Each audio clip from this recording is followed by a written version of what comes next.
السلام علیکم ورحمۃ اللہ تعالی وبرکاتہ۔ امید کرتا ہوں تمام احباب خیریت اور عافیت کے ساتھ ہوں گے۔ آج انشاءاللہ ہم اپنی ویڈیو کے اندر نماز فجر کے تعلق سے بتانے کے لیے جا رہے ہیں، یعنی فجر کی نماز کا مکمل طریقہ آپ کو بتانے کے لیے جا رہے ہیں کہ فجر کی نماز کس طریقے سے ادا کی جاتی ہے اور اس کا طریقہ کار کیا ہے اور فجر کی نماز میں کیا کیا پڑھا جاتا ہے۔ اس سے پہلے آپ ہمارے چینل کو سبسکرائب کریں اور ویڈیو کو مکمل دیکھیں۔ تو فجر کی نماز میں 4 رکعت نماز ہے، 2 رکعت سنت مؤکدہ اور 2 رکعت فرض۔ ہم مسجد میں آئیں گے، پہلے ہم کو 2 رکعت سنت مؤکدہ پڑھنی ہے اور اس کے بعد 2 رکعت فرض امام صاحب کے پیچھے ہم کو پڑھنی ہے۔ اب 2 رکعت سنت مؤکدہ، اس کی فضیلت یہ ہے، میرے آقا ارشاد فرماتے ہیں کہ اگر تم پر دشمن کے گھوڑے بھی آ پڑیں تو فجر کی سنتیں نہ چھوڑو، فجر کی سنتوں کو ہر حالت میں پڑھنا ضروری ہے۔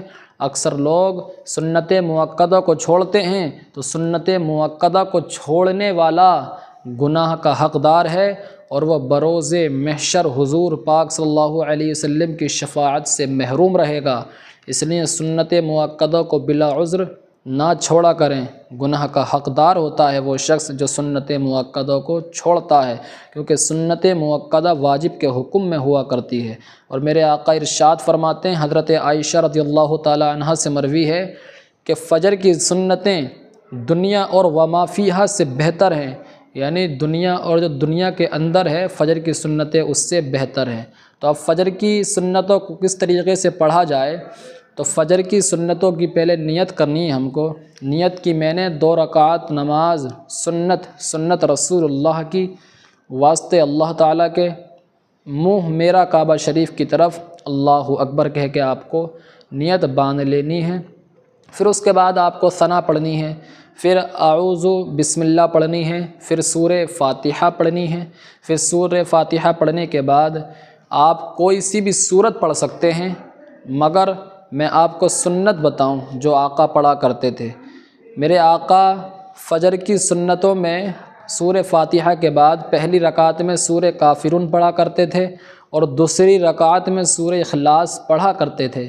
تو بہتر یہی ہے کہ پہلی رکعت میں سورہ فاتحہ کے بعد سورہ کافرون پڑھی جائے، قل یا ایھا الکافرون لا اعبد ما تعبدون ولا انتم عابدون ما اعبد ولا انا عابد ما عبدتم ولا انتم عابدون ما اعبد لکم دینکم ولی دین۔ اور دوسری رکعت میں ثنا نہیں پڑھنی ہے بلکہ بسم اللہ پڑھنی ہے اور سورہ فاتحہ پڑھنی ہے۔ پھر سورت پڑھیں گے تو اس سے پہلے بھی آپ کو بسم اللہ پڑھنی ہے۔ تو یہ نماز فجر کی میں نے آپ کو 2 سنتوں کا طریقہ بتا دیا۔ پھر آپ دوسری رکعت پہ بیٹھیں گے، تشہد کی حالت میں التحیات پڑھیں گے اور التحیات پڑھنے کے بعد درود ابراہیم وغیرہ پڑھیں گے، پھر سلام پھیر دیں گے۔ کچھ لوگ فجر کی نماز میں لیٹ آتے ہیں، یعنی دیری کر کے آتے ہیں، تو اس وقت جماعت قائم ہو چکی ہوتی ہے، یعنی امام صاحب نماز پڑھا رہے ہوتے ہیں۔ تو یہاں تک حکم آیا ہے کہ اگر امام صاحب نماز پڑھا رہے ہوں، اگر کوئی شخص آیا ہو تو جب بھی وہ فجر کی 2 سنتیں پڑھے اس کے بعد امام کے ساتھ نماز میں شامل ہو، اگرچہ اس کو امام کے پیچھے قائد اخیرہ کیوں نہ ملے۔ اور اگر کوئی شخص اتنی دیر کر کے آیا کہ امام صاحب قائد اخیرہ میں تھے، یعنی سلام پھیرنے والے قاعدے میں تھے، تو اب اس کو چاہیے کہ وہ سنت نہ پڑھے بلکہ امام صاحب کے ساتھ جماعت میں شامل ہو جائے، کیونکہ اگر سنتیں پڑھے گا تو جماعت چھوٹ جائے گی۔ پھر جماعت میں شامل ہو جائے اور شامل ہونے کے بعد پھر اس کے بعد طلوع فجر کے بعد اپنی 2 رکعت سنتوں کو پڑھے گا۔ تو یہ تو میں نے آپ کو سنت کا طریقہ بتایا۔ اب امام صاحب کے پیچھے آپ کو فرض پڑھنے ہیں۔ نیت اس طریقے سے کرنی ہے، نیت کی میں نے 2 رکعت نماز فرض فجر کے واسطے اللہ تعالیٰ کے لیے، پیچھے اس امام کے منہ میرا کعبہ شریف کی طرف اللہ اکبر۔